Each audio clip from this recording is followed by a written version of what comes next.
공천 수사 두 번째 회견입니다.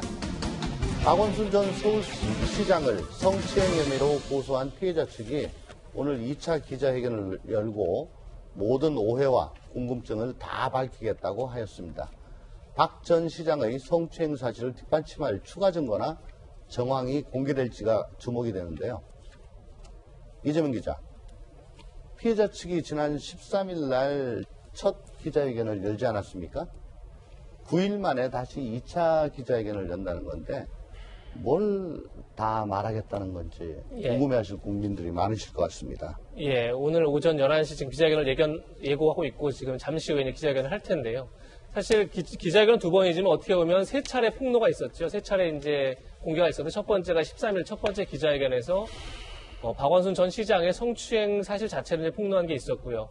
그리고 16일 날은 자료를 통해 대신했죠. 기자회견은 아니지만 여성의 전화 그리고 한국성폭력상담소가 자료를 내서 당시에 그 박원순 시장의 성추행 자체도 문제지만 비서실에서 성희롱과 그리고 그런 성추행 같은 것이 일상적으로 이루어졌다 이런 문제를 제기했고 사실 오늘은 예고한 것은 피해자의 후소를 비서실에서 어떻게 은폐하고 묵인했는지 이 부분을 집중적으로 공개하겠다. 그래서 지금 보시는 것 마지막에 보시면 그 묵살한 정황을 담은 녹취록이 있다. 그 녹취록을 공개하겠다 이렇게 밝히고 있습니다. 아마 다 말하겠다는 취지는 이런 것 같습니다. 이게 지금 성추행 자체는 어떻게 보면 박 전 시장이 이제 극단적 선택을 하면서 공소권 없음이 됐죠. 그래서 수사 자체가 좀 쉽지 않은 상황인데 어쨌든 비서실이 어떻게 이걸 은폐했고 묵살했는지 그리고 또는 피해 사실이 어떻게 유출됐는지 이 부분을 수사하려면 사실 성추행 사건 자체를 또 봐야 되기 때문에 아마 그 성추행 사실 어떻게 은폐했는지 그리고 또 하나가 피해 사실이 어떻게 유출됐는지 이런 부분을 집중적으로 얘기를 해서 그것에 대해서 이제 그 수사를 통해서 성추행 자체도 좀 더 명확하게 밝히겠다. 아마 이런 생각을 하고 있는 게 아닌가 싶습니다. 김승현 교수님, 중앙일보에 따르면은 피해자가 서울시에다가 피해를 호소했음에도 불구하고 그 외면을 했대요. 그러니까 결국은 외부 기관에 도움을 요청할 수밖에 없었고 그 기관이 한국성폭력위기센터라고 합니다. 그 센터를 통해서 김재련 변호사를 소개를 받았는데 일각에서는 피해자가 정치적 의도로 김재련 변호사를 찾아갔다 이런 주장이 나오기도 합니다. 피해자의 순수성을 의심하는 것은 2차 가해에 해당하나요?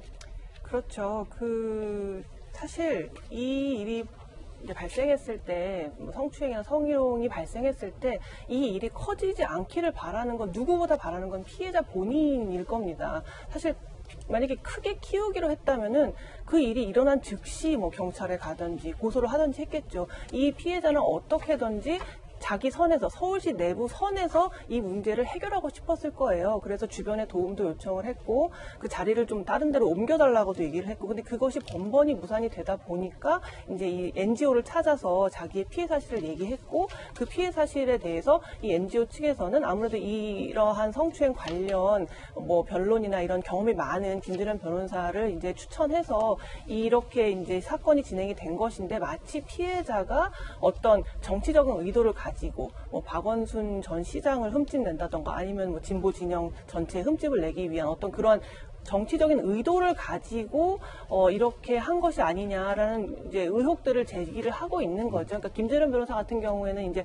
박근혜 정부 시절에 이제 여성부에서 고위 공직자로 이제 근무를 한 사실이 있거든요. 그렇다 보니까 아무래도 저 사람이 여권과는 반대되는 진영에서 일했던 사람을 일부러 저렇게 변호사로 구한 것은 어떤 정치적 의도가 있다 이런 식으로 이제 프레임을 몰고 가고 있는 건데 이거 굉장히 잘못된 게 그러니까 결국 메시지가 마음에 안 들면 메신저로 공격하라는 어떤 그런 사실 정치인의 많은 분들이 국민들한테 잘못 학습시킨 거라고 생각해요.